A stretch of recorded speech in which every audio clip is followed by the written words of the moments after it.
So the other day I was out buying some lunch at a cafe and I went to go pull out some bills to pay. But then the cashier promptly told me that they actually don't take cash at this place. I mean, really, should I even call them a cashier at that point? But seriously, it seems like more and more times that I'm shopping around the city looking for something in particular, I find that the store isn't accepting cash anymore. They only take payment from card or from phone. So today I want to talk about 3 important reasons why I think that cash is still king and why I choose to keep a little bit of cash on hand just in case. If you don't know me, I'm Spencer, and I like to talk about simple living, frugality, and ways to cut back on your technology consumption. Let's get into it. So the first reason why I think cash is still very important to keep around is for during things like power outages or other emergencies. During those times, things like credit and debit terminals are down and those cards are therefore no longer accepted. An example from my life is 2 years ago there was a huge power outage on the Rogers cell phone and internet network. Pretty much every Rogers customer was without cell phone and wireless internet for the entire day. Now, obviously, to some degree, this was a nice, albeit forced, digital detox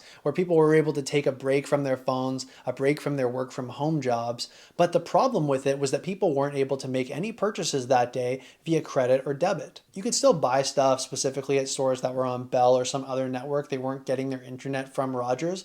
But if the store had Rogers internet, they weren't able to do whatever the back end banking stuff is when you tap your card for them to verify that the money's there and make the transaction. So the transaction just couldn't go through. That day I went into a bakery that was near my house just to go get a couple of snacks, and I went to go pick out a few items, and then they told me that they couldn't do any transactions because the debit and credit terminals were down. I told them that I had cash, so it was no problem, but they told me the problem was that they were a cashless business. They didn't have any change on hand to do any sort of cash transaction whatsoever. So I guess they'd been turning down transactions for people who had been offering to pay with cash in the first place. But what I did was I ended up striking a deal with them where I picked out enough items that was around $10 in value and I got them to round down to $10 and I just paid them the $10 and we didn't do any change. But the thing is, because they didn't even have any cash to issue change, they weren't able to do transactions with the majority of people who walked in and could offer cash. For stores that took both cash and card who were affected by the outage, they were still able to process cash transactions.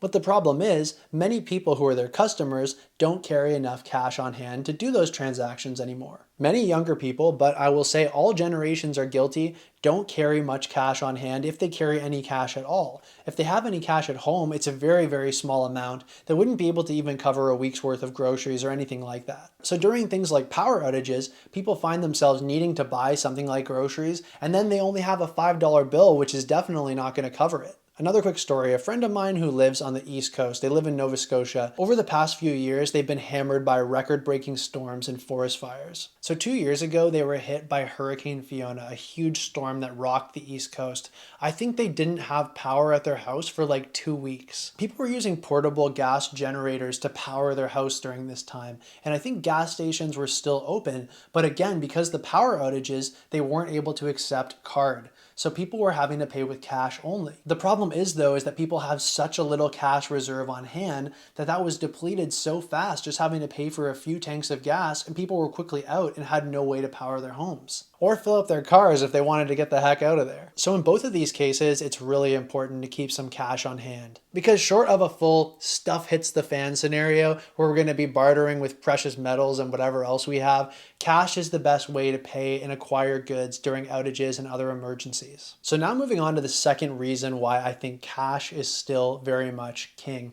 And that is because of the fact that it just gives you a real sense of actually spending money and seeing it leave your hand. I don't know if you guys find this too, but I find that when I pay with card, when I'm just tapping or when I'm tapping my phone even, that I just don't have a sense of the gravity, the amount of money that I'm actually spending on something. Whether it's a bunch of little purchases or one big one, it feels a little bit different to actually count out the money and hand over that cash. So if you have a problem with something like impulse buying or overspending and you want to get a better handle on the way you spend money, then paying with cash may be a better way to go. Going cash only for payments is also a really classic way to do budgeting and to keep a handle on making sure that you're spending within your limits. I'm sure we've all seen the budgeting examples with the money jars, and a certain amount of cash is in there and it's dedicated to groceries, a certain amount dedicated to rent or home payments, a certain amount dedicated to other expenses like entertainment or clothing or whatever your other needs would be. The point is, having a finite amount of money in there, it just forces a limitation that when that money is gone, it's gone. And having a cash limitation like that let's say it's a certain amount of money for groceries, and once that's up, technically you spent all your money that you allocated for groceries.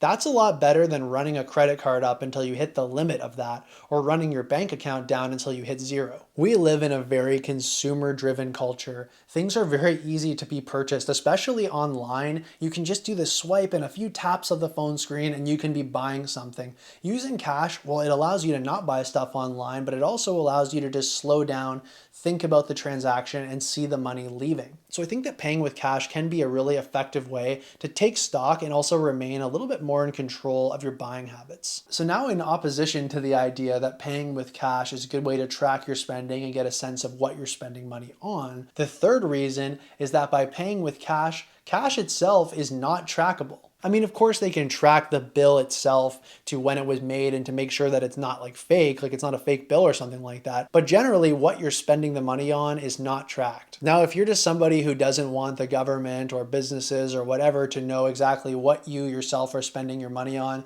then cash is the way that you're probably already going. But if you're worried about your digital privacy, if you're worried about companies being able to track your buying habits in order to sell to you more effectively in the future, then paying with cash is a good way to avoid that. The fact of the matter is Google or Apple or Amazon, whoever it is, doesn't get to know what I'm paying for when I pay with cash. And I like it that way. Now, I'm not going to go and pretend that every transaction that I make is done with cash, but I try to use cash as much as possible because it really does help you be more mindful about the transactions you're making, and it has your back if there's any sort of outages or emergencies, as I've mentioned. So no, I don't use cash at every turn, but I try to use it as much as I can. I'm making a concerted effort to pay with bills or with coin as often as I can do it. So quickly, without going into too much detail, I'm just going to talk about what cash that I take around with me, how I carry it, and also the amounts that I choose to keep at home just in case an emergency arises. So as far as what I choose to keep at home for an emergency supply, you don't have to worry about coming in and robbing me. There's not a huge pot of gold here waiting for you. Personally, I choose to keep a few $100s in my home just in case an emergency arises where I need to make some payments for a few weeks on groceries or gas or whatever it is. I know there's people who choose to store in their homes way more than that just in case there's some big outage and they want to pay their rent or their mortgage or something over a period of time. I would say if there was an outage that was that long and it was so widespread that it was affecting the payment of mortgages and rent payments, that people would just hold off until the outage was over and you could pay those payments then. So I'm not too worried about keeping money for those cases. But making sure that I have a little bit of money on hand, as I mentioned, would just cover my butt, so to say, in case there's any sort of outages for a few days to up to a week where I could pay for gas or food or whatever other needs I may have during that time. For my more normal day-to-day spending, when there's no emergency happening, no outages, but I just want to go buy something, I just pay with bills or I pay with some coin. This is my wallet. It's a pretty small, minimal wallet. It can hold a few cards and a little bit of cash. I choose to keep between like $20 to $50, usually in smaller bills, so I can just make smaller payments without having to break a larger bill. And recently, something I've been carrying around, which has actually become like my favorite way to pay for stuff, is this little change purse. This thing was actually given to me like 15 years ago by my grandpa Ron. I have two other brothers and he gave all three of us one of these, and they're each embossed with our names. This little thing has honestly become part of my everyday carry. I love the fact that any stores that take cash, I can pay an exact change and not completely add to my pile of change. It's a pretty fun way to go, especially if you're making a very small purchase, which would actually add an extra charge if you were to pay with debit or credit sometimes. Like they'll charge an extra 50 cents to use a card transaction. It's good to be able to pay with exact change once in a while, and this is my favorite way to do that. This makes it really fun for me. There's a lot of different change wallets out there. This one is kind of like a flower, the way that it does the top, and when you press down on it, it pops open and you're able to get at the money inside, and then just closes back up and it doesn't really spill or anything like that. I've never had any trouble with money falling out of something like this. So that's about it for today, guys. Just 3 reasons why I think that cash is still king here in 2024 and why it might be an important consideration for you to maybe keep some cash on hand. What did you guys think of this video? Is keeping cash on hand something that you're already doing? Do you think that after watching this video, you might up the amount that you keep in your home just in case? Or are you already doing that or exceeding what I'm doing right now? Or are you excited to move forward with digital payment systems, whether it's paying with a card or your phone or potentially a chip implant in the future? Leave me a comment either way. I hope you enjoyed this video and I'll see you in the next one.